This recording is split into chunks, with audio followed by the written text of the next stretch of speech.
Bueno, arrancamos, que es la hora. ¿Se oye bien el tema del audio por ahí al fondo? Bueno, estábamos en el tema 2 de la asignatura, que era el modelado de sistemas de eventos discretos. Vimos en primer lugar el tema de que entran en juego variables binarias, tanto para los sensores como para los actuadores. Entra en juego el tema de memorizar el estado de qué está haciendo la máquina en ese momento y a partir de ahí la primera herramienta que hemos aprendido a utilizar para modelar estos sistemas era el graphet. Era un dibujo, un diagrama en el cual aparecían etapas y transiciones. Se leía de arriba abajo y las etapas y las transiciones se tenían que ir alternando.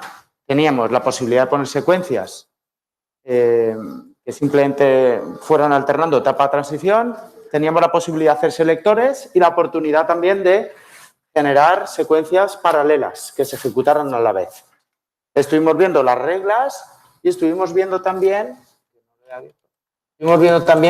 aquello que no se tenía que hacer. ¿Vale? Eso lo teníamos.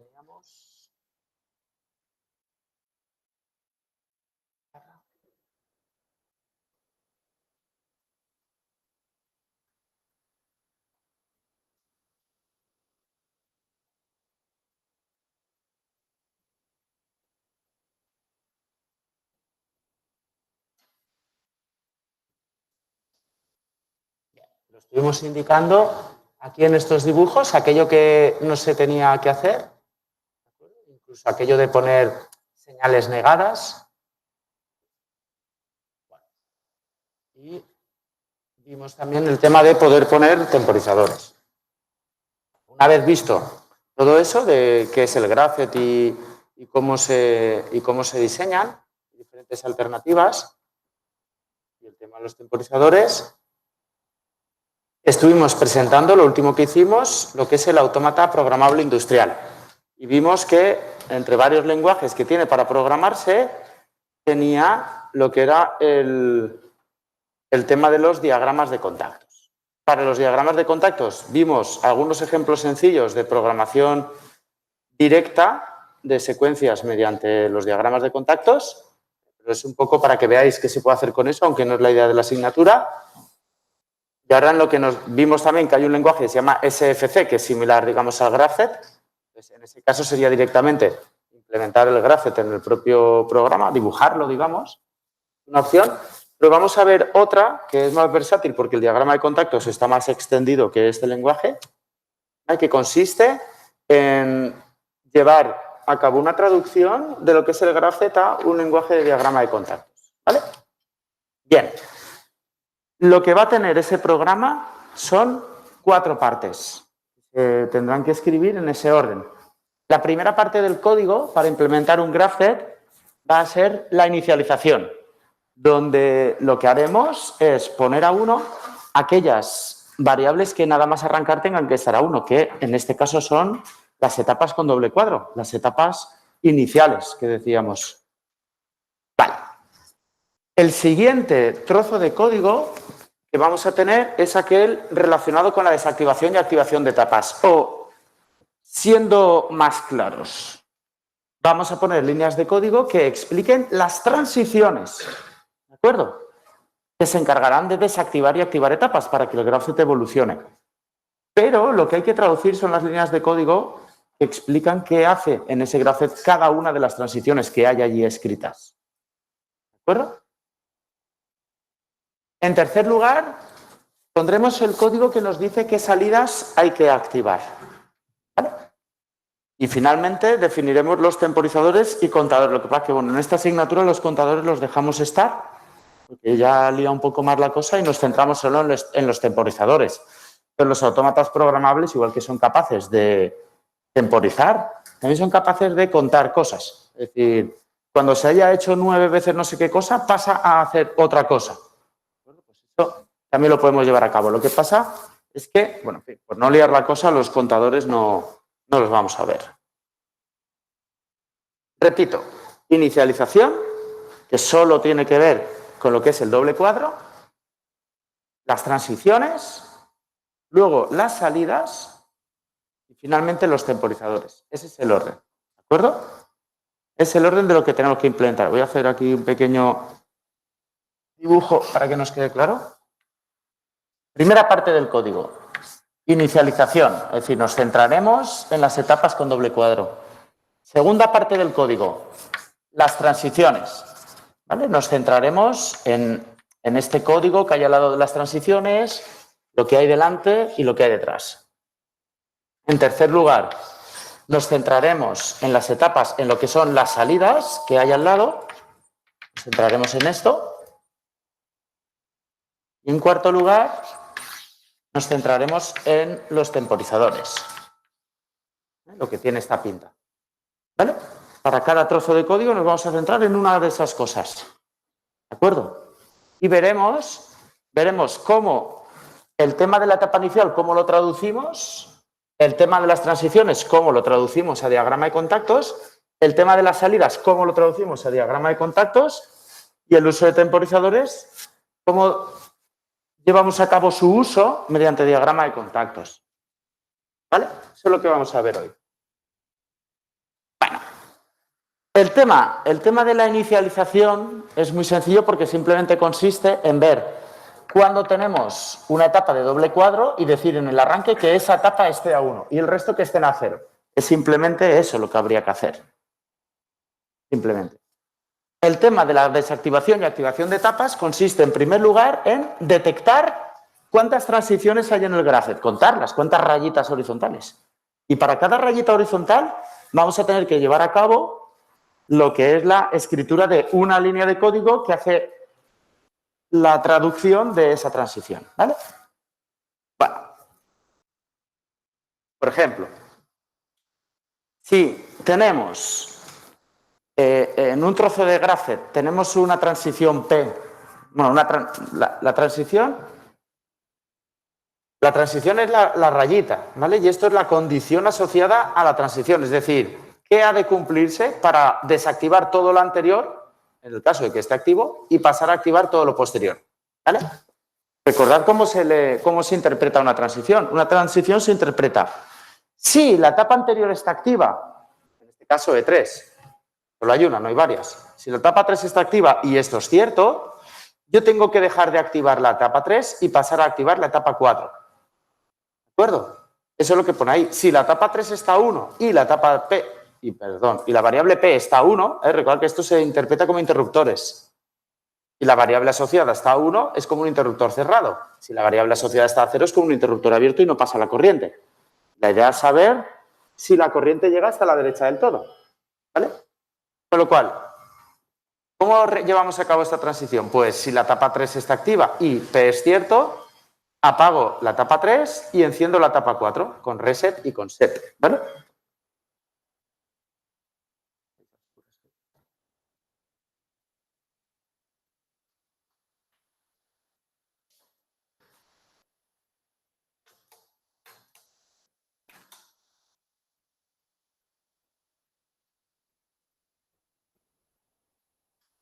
Bien. Bueno, que si lo quisiéramos escribir en otro tipo de código, código C, no sé si lo conocéis código en MATLAB, ¿no? Entiendo, de la asignatura de primero. Hay otros lenguajes informáticos tipo MATLAB un poco más avanzados, más complejos, con más paréntesis, corchetes, cosas un poco más liosas, como es el C, en cuyo caso eso se escribiría de esta manera.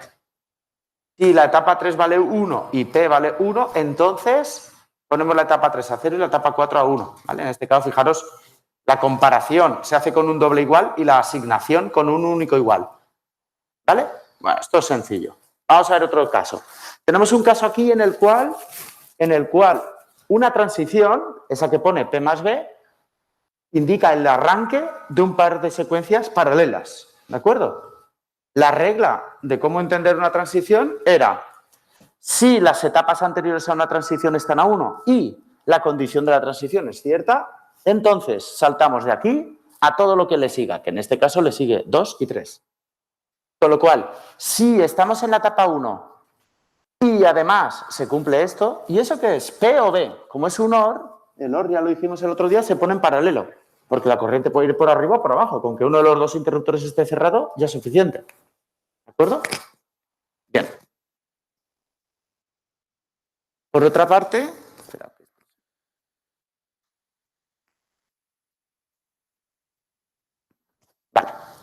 Por otra parte, si estamos en la etapa 1 y una de estas dos cosas ocurre, lo que hay que hacer es desactivar la etapa 1, reset de la etapa 1, y activar a la vez tanto la etapa 2 como la etapa 3, ST2 y ST3, ¿de acuerdo? Recordad que las bobinas o acciones asociadas a las condiciones que ponemos aquí a la izquierda, esto de aquí, se pone siempre en paralelo, ¿eh? No podemos poner varias acciones o varias bobinas en serie. Pensad en un circuito con bombillas. Si yo con un interruptor quiero que haya luz en varias bombillas, si yo las pongo en paralelo, todas están sometidas a la misma tensión. 12 voltios si es una batería o 220 si es a la luz. Si yo las pongo en serie, esa tensión se dividiría, con lo cual no está claro que menos tensión sea suficiente para poner en marcha un actuador. ¿Veis? Con lo cual, todas las actuaciones, lo que va aquí a la derecha, se ponen en paralelo. Otro ejemplo, esa transición PDI, aunque veáis 4 etapas, nosotros solo pensamos en términos de transiciones para estas líneas de código. ¿Qué es lo que he querido dejar claro con este dibujito? Nos centramos en las transiciones, no en las etapas. ¿Vale? Igual que antes, ¿cómo se interpretan las transiciones? Pues si lo anterior es cierto y la condición de al lado de la transición es cierta también, evolucionamos obligatoriamente a lo que le siga a esa transición. Lo hemos comentado. Eso es el... Un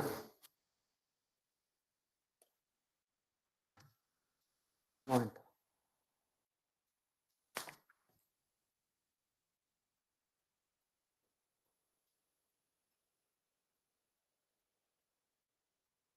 Con lo cual, en esa transición que tenemos ahí, para hacerle caso, primero tiene que ocurrir que estemos tanto en la etapa 3 como en la etapa 1.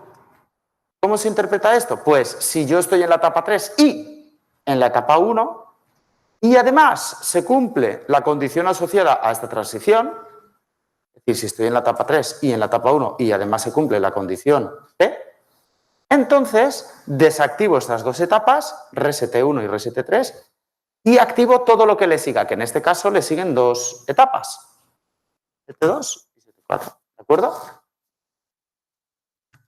Otro ejemplo, ahí.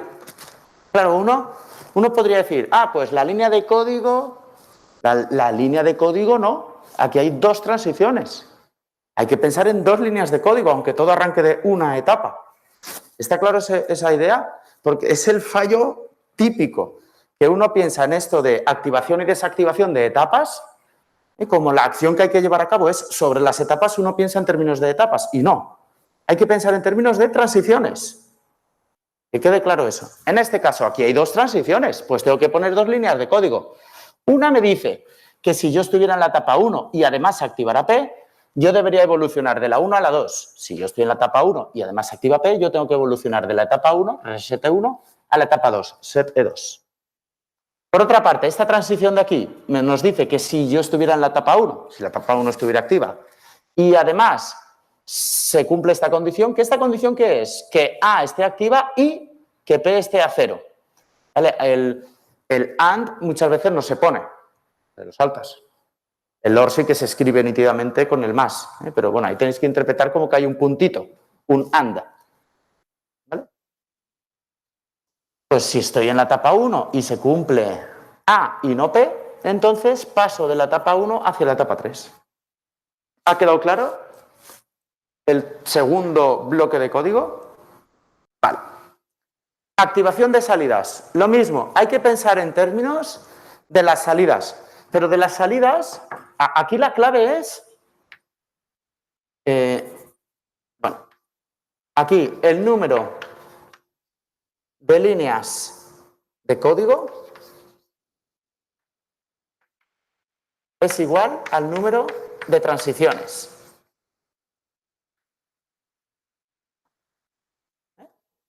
Tenéis que contar las transiciones y os tienen que salir el mismo número de líneas de código. Aquí, el número de líneas de código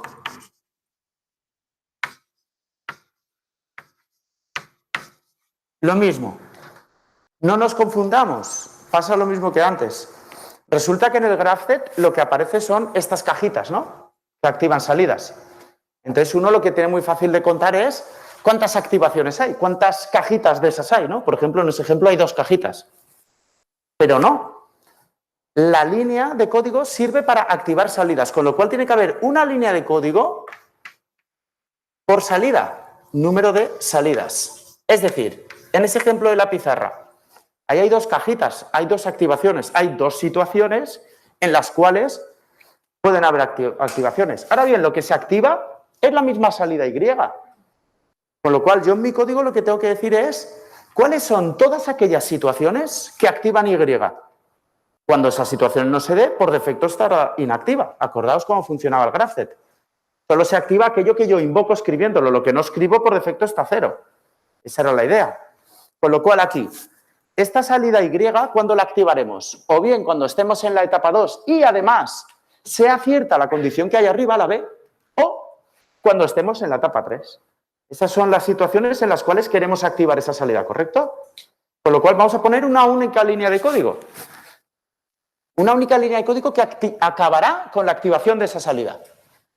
Ojo con lo de antes, porque antes, en lo que estábamos haciendo antes, como había una línea de código por cada transición, digamos que la pinta solía ser como un poco del revés. Por aquí se pone un montón de condiciones y al final lo importante es todo lo que hacemos aquí de cambiar de etapas. Por ejemplo, este de aquí. Pues paso de la 1 y la 3 a la 2 y la 4. Estas líneas de código suelen tener la pinta, digamos, contraria. Es decir, todas las situaciones que pueden llevar a cabo la activación de una salida se ponen aquí, con lo cual los ORs, como son paralelos, ponen ese código un poco más vertical, digamos, pero todo eso sirve para decidir cuándo una salida se activa o no. Con lo cual acaban siempre con una bobina. No hay más bobinas en paralelo ni nada. ¿Está clara la idea esta? Con lo cual, ¿en qué situación se activa Y? O cuando estoy en la etapa 2 y la condición B es cierta, o cuando estoy en la etapa 3. ¿De acuerdo? Si yo no estoy en ninguna de esas condiciones, no llegará corriente a la bobina Y y no se activará. ¿Vale? ¿Por qué hay que hacerlo así? Fallo típico también. Imaginad que eso, como lo teníamos así, lo dejo. Imaginad que eso lo implementamos así.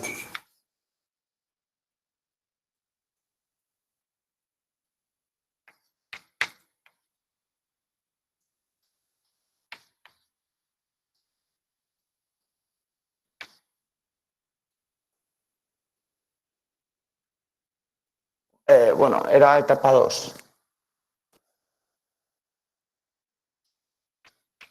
Y este era etapa 3.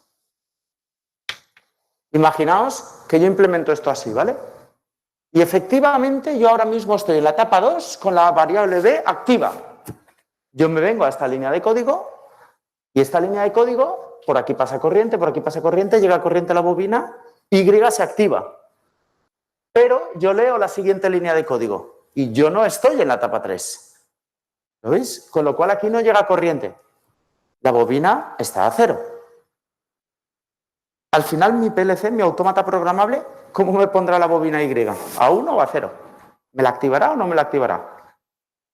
Pues recordad cómo funcionaba el PLC. El PLC funcionaba de manera que ejecutaba mi programa y al acabar refrescaba las entradas y salidas. Con lo cual, mi código, bueno, arriba tiene más cosas, mi código que tiene arriba más cosas, acaba aquí. Lo siguiente que hago es refrescar entradas y salidas, con lo cual, ¿qué haré con la bobina? ¿La apagaré o la encenderé? La apagaré, ¿no? Pues la última línea de código que yo he ejecutado es esta que dice que la Y esté a 0. ¿Correcto? Con lo cual, esto es otra de las cosas prohibidas, pero no en GraphZet, ¿eh? Esto ya es prohibido en la implementación. Poner una bobina con una variable asociada 2 veces. ¿De acuerdo? Eso no podemos hacerlo. Igual que también está prohibido aquí cosas y que hagáis esto. Esto estaría prohibido. ¿Vale? Igual que está prohibido que pongáis aquí unas condiciones, no sé cuántos, tal, y que aquí pongáis esto. Esto ya lo hicimos el otro día. No van dentro de las variables, porque lo que va dentro de la bobina es el tipo de bobina, que por defecto son las bobinas a nivel, que es no poner nada. Cuando no son a nivel, que son de set o de reset, es decir, que memorizan la decisión que toman, Se pone una S o una R dentro y ya está. No hay más posibilidades de letras a poner dentro. ¿Vale? Se pone encima de la bobina la variable que se quiere activar. No hay dentro. ¿Vale? ¿Ha quedado claras las pocas reglas que vamos diciendo y la cantidad de cosas prohibidas y fácilmente llegar a ellas que hay? Y con ojo. ¿Vale? Bueno, vamos a ver ahora, por ejemplo, cómo se llevan a cabo los temporizadores.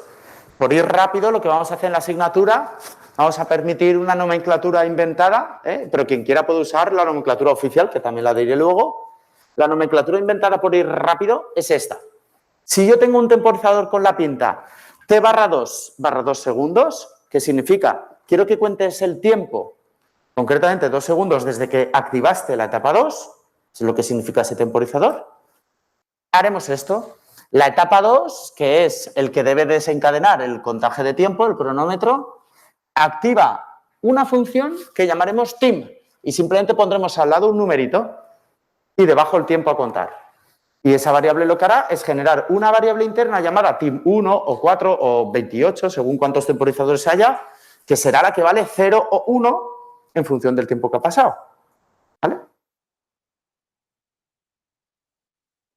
Recordad que esto, ya lo comentamos, que aunque tenga letras y símbolos, es una variable binaria, que vale 0 o 1 en función de ese tiempo que se explica ahí. ¿Correcto esto? Bueno, pues vamos a hacer ahora un ejemplo de cómo haríamos la implementación de este graphet, que explica eso, que ahora veremos, que ya lo estuvimos viendo estuvimos viendo cómo hacer... este venía hecho y lo estuvimos interpretando, ¿no? ¿Me suena? Es el graphet, digo, de los cilindros. Ah, sí, este, ¿no? ¿Lo veis? Este graphet que lo estuvimos haciendo.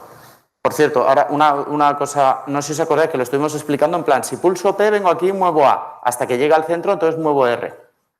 Y cuando llegue a la izquierda de nuevo, arranco de nuevo, ¿vale? Bueno, y aquí estaba, si en vez de P se pulsa Q, pues esto de aquí. Si quisiéramos evitar que alguien pulse P y Q a la vez, lo que hay que hacer es que estas opciones sean excluyentes. Es decir, si alguien pulsa P y no Q, o si alguien pulsa Q y no P. Que no lo hicimos porque tampoco lo decía el enunciado. Bien, pero una de las cosas que es fallo típico que quiero que veáis aquí es que muchas veces, y ojo porque eso está prohibido, ¿vale? Muchas veces lo que pasa es lo siguiente, que uno, imaginaos, una opción que podría decir alguien.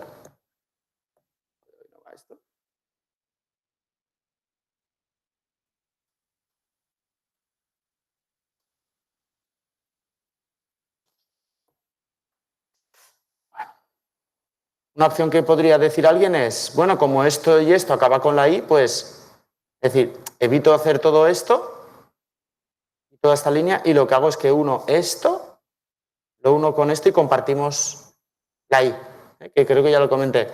Eso no sería válido, porque para que una transición tenga antes varias etapas, tiene que ser porque hay doble trazo. ¿Vale? Aunque sea la misma transición, no os confundáis, no pueden compartir. Son cosas diferentes. ¿Vale? Bueno, lo que sí que se puede hacer es compartir esta raya de subida, con lo cual uno desde aquí podría llevar la rayita hasta aquí y que todos subieran, ¿vale? Así es como lo tenemos aquí.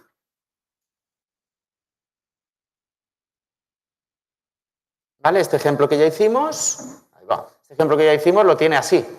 Cada uno con su I, pero luego lo que es la vuelta comparten la rayita y ya está. ¿Vale? Es un tema estético, digamos, pero es lo mismo exacto que estuvimos haciendo. Bueno, entonces vamos a ver cómo cogemos este graphet que ya dedujimos cómo se llegaba a él y lo pasamos a diagrama de contactos. Recordad, 4 fases en el código. 1, inicialización.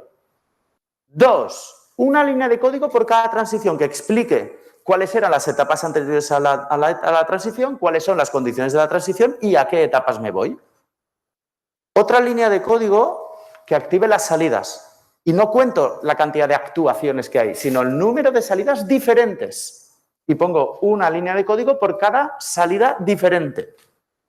¿Vale? Y finalmente, bueno, en todo esto de aquí, cuando hayan temporizadores, los iré poniendo como team X, team 1, team 2, team 3, team 4, y al final esos temporizadores los tengo que traducir en variables del tipo team tal. 1, 2, 3, 4, 5, ¿vale? ¿Repitáis la canción otra vez?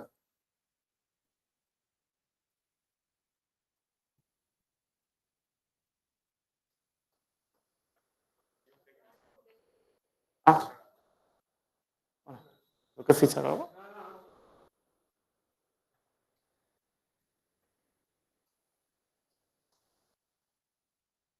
Bueno, está claro, ¿no? Este es el graph y vamos a ver cómo llevarlo a cabo. Primero, la inicialización.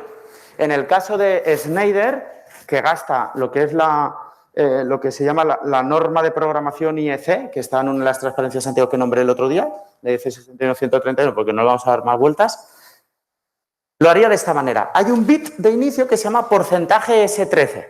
Es un bit que cuando tú lo enchufas a la luz está 1 y puedes usarlo para el primer ciclo de scan, para la primera vez que se ejecuta todo este código, que recordad que se hacía cíclicamente sin parar. Luego ya está 0 para siempre. En otros autómatas utilizan otro nombre para ese bit predefinido más, bueno, en fin, más entendible, en vez de porcentaje S13, que es first scan.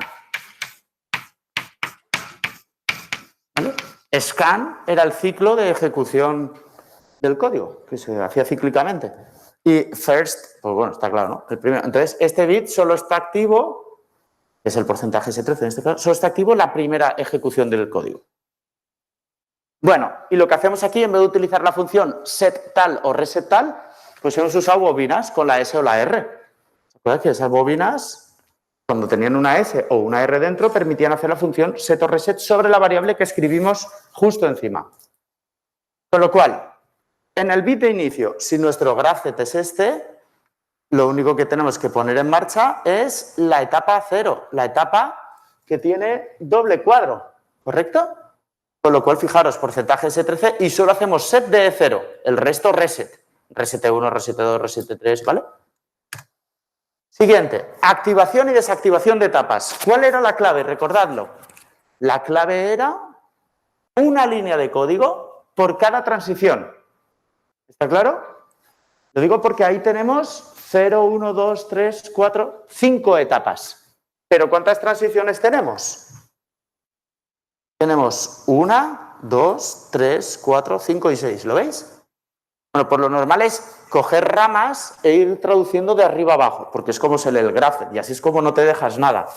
Pero lo primero que hay que hacer es eso, contar el número de transiciones y comprobar. Mira, eso es lo que vamos a escribir. 1, 2, 3, 4, 5, 6 líneas de código. ¿Lo ves? Primera línea de código. ¿Qué dice esta línea de código? Pues nos habla de todo lo que pasa alrededor de esta transición, que es el paso de 0 a 1 si estoy en 0 y si P es cierto, ¿correcto? Con lo cual, si estoy en la etapa 0 y P es cierto, reset de E0, es decir, desactivo E0 y activo E1. ¿Lo veis? Bueno, la siguiente línea de código, esto ya es muy fácil. Si estoy en la etapa 1 y C es cierto, paso de la etapa 1 a la 2. Si estoy en la etapa 1 y C es cierto, paso reset de la etapa 1 a la etapa 2, set de la etapa 2. Lo mismo con este, pero ojo con este, un poquito más delicado, pero poco, que si estoy en la etapa 2 y es cierto, reseteo E2 y me voy a digo toda la rayita, y me voy a la etapa 0. ¿Lo habéis visto? ¿Vale? Pues si estoy en la etapa 2 y la I es cierta, reseteo la etapa 2 y me voy a la etapa 0, ¿de acuerdo? Bueno, repetimos, por ejemplo, ahora la explicación con esta transición. Ojo que esta transición cambia en el sentido de tener aquí una operación lógica, ¿la veis? Q y no P. Con lo cual, si estoy en la etapa 0 y Q es cierto y P no es cierto, reseteo la etapa 0 y me voy a la etapa 3. Eso que acabamos de decir en lenguaje natural, ahí lo tenéis, ¿vale? Si estoy en la etapa 0 y Q es cierta y P no es cierta, recordad los contactos para comprobar si una variable está a 0 en lugar de a 1, se ponen con una barra diagonal que la atraviesa. ¿De acuerdo? Bien. Esta otra transición, para pasar de la etapa 3 a la 4 no tiene ninguna complejidad, igual que esta de aquí, para pasar de la etapa 4 a la etapa 0. ¿Vale? Vamos a lo siguiente. ¿Qué es lo siguiente? las líneas de código asociadas a la activación de las salidas, ¿vale? ¿Cuántas salidas tenemos ahí? Acciones, ejecución de acciones de activación, tenemos 4, ¿no? Hay 4 cuadraditos, ¿lo veis? Ahí arriba, 2 a la izquierda, 2 a la derecha, pero ¿cuántas salidas hay? ¿Cuántas actuaciones? ¿Cuántas inyecciones de energía diferentes sobre el sistema tenemos? A y R, ¿no? Avanzar y retroceder, no hay más. Con lo cual, ahora en la siguiente transparencia pondremos una línea de código por salida. Una línea de código para la A y otra línea de código para la R. Vale, ¿en qué situaciones? Me refiero que estas líneas de código tenéis que pensarlas como que se escriben de derecha a izquierda para no liarla. ¿Vale? Y lo importante es que acaben en una única bobina. ¿Cuándo se activa la variable A? Ojo que estos paréntesis, o sea, esto yo si lo hiciera en boli no pondría paréntesis, pondría una bolita y pondría la A encima. ¿Vale? Lo mismo antes, ¿eh? En vez de hacer esto, pues yo pondría un circulito con una S dentro, o R, o lo que fuera, y aquí arriba pondría la variable. Lo que pasa es que, bueno, esto está sacado de un código digamos, de un software, y ese software, por lo que sea, dibuja paréntesis en vez de bolitas, por lo que sea de quien ha diseñado el software. ¿Vale? Bueno, entonces, ¿dónde se activa la etapa 1?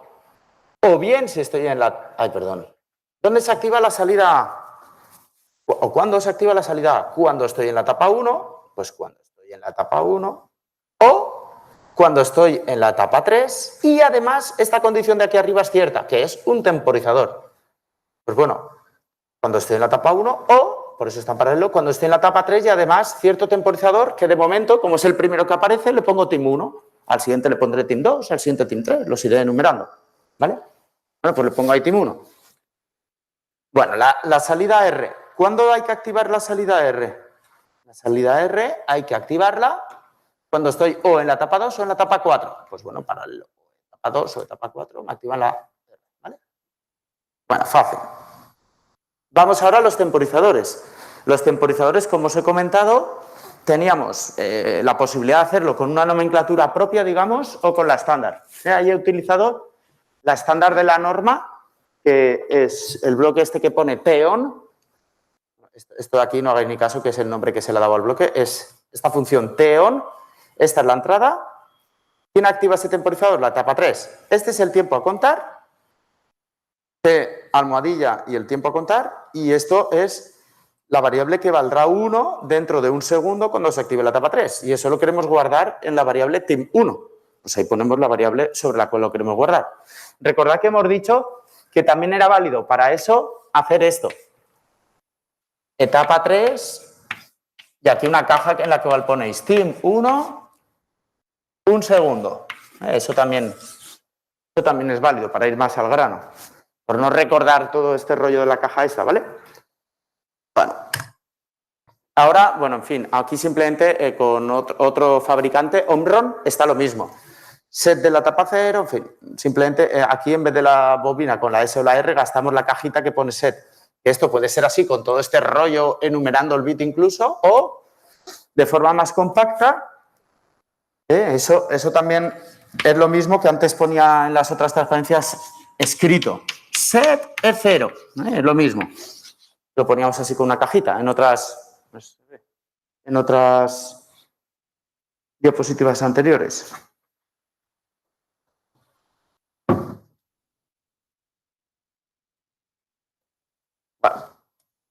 Nada, aquí está lo mismo con otro fabricante para que veáis los softwares que tienen lo que pintan sobre la pantalla. ¿De acuerdo? Y nada, en fin, es lo mismo exacto. De aquí es de donde sale la idea que os estamos dando del TIM1 y tal, porque estos lo tienen de esa manera, porque lo sepáis. ¿De acuerdo? Y con esto hemos terminado el tema 2. Y como habéis visto es un tema no muy complicado, es sencillo. Está el tema de a partir de una explicación y un dibujillo, hacer un graph. Y ahora hemos visto, en cuestión de media hora o así, o 3/4, o una hora, no lo sé, que no es difícil, cómo un graph lo traducimos en un diagrama de contactos con unas reglas muy, muy sencillas, que no hay que saltarse. Bueno, como os comenté, este tema acaba aquí ya, ¿no? Ahora ya empezamos el tema 3. Y es así, sin hacer problemas y tal, porque tenemos una sesión con desdoble de 2 horas específica a la resolución de problemas, tanto de Graph como de diagrama de contactos. ¿Vale? Claro, para eso faltan unos 15 días, creo, un par de semanas. No es la semana que viene, es la otra. Con esto, ¿qué quiero decir? Que como esto es tan fácil, también para no olvidarlo, no está de más que vosotros mismos cojáis el boletín de problemas, cojáis exámenes anteriores, que los tenéis todos colgados. Bueno, creo que tengo que actualizar que los del 2020 no están puestos, pero bueno, están todos los históricos y siempre hay problemas, o de GraphZ o de Ladder. Tanto en el primer parcial como en los exámenes finales, tanto febrero como junio, o enero o lo que sea. Con lo cual yo os animo a ir estudiando eso, de cara a que vosotros mismos vais a ver que es algo que vais a aprender de por vida y no lo olvidaréis, y así ya vamos adelantando final la asignatura, y también porque el día que sea la sesión de problemas, si os la habéis mirado, probablemente vengáis directamente a dudas de las cositas raras para pillar de examen y tal, en lugar de hacer problemas sencillos. Es decir, si todos más o menos habéis hecho algo o arrancamos con problemas sencillos, pero la otra mitad de la clase es resolver a dudas más complicadas, saldremos todos ganando de esas sesiones de problemas que están por venir. ¿Está clara la idea?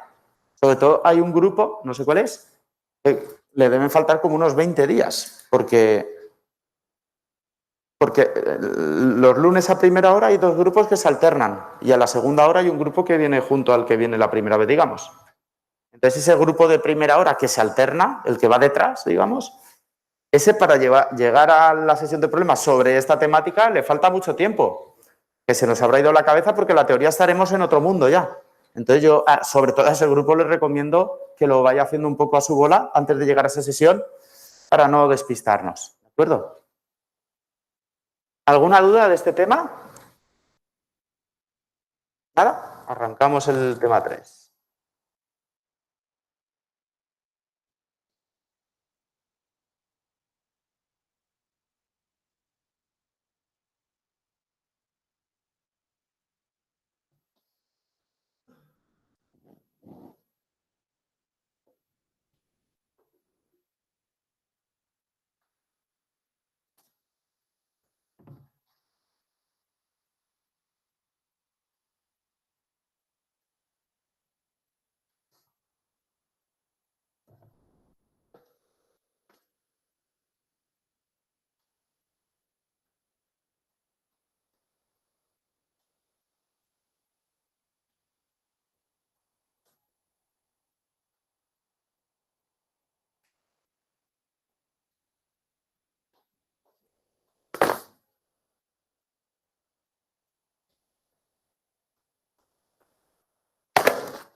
No sé qué han tocado que lo que el otro día funcionaba hoy no funciona.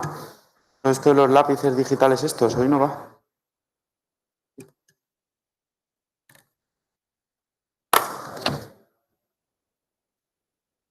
Bueno, arrancamos. Pasamos ahora a ver todo el tema, desde ahora hasta el final de curso, todo el tema de sistemas continuos. Recordad que dijimos que la asignatura se dividía en dos bloques claramente diferenciados. Que uno era los sistemas de eventos discretos, que lo habíamos reducido a un único tema, que es el que acabamos de ver, y con dos formas de modelar, una el graph y la otra programar, el ladder, el diagrama de contactos, y que lo empezábamos y lo acabábamos, aunque sin llegar a cosas complejas. Y luego está el tema del control continuo, que eso sí que lo hacíamos crecer en todo el resto de la asignatura, del tema 3 al último. ¿Vale? Pues arrancamos ese segundo gran bloque de la asignatura que, de hecho, se come al otro. El otro ya habéis visto que es muy sencillo y muy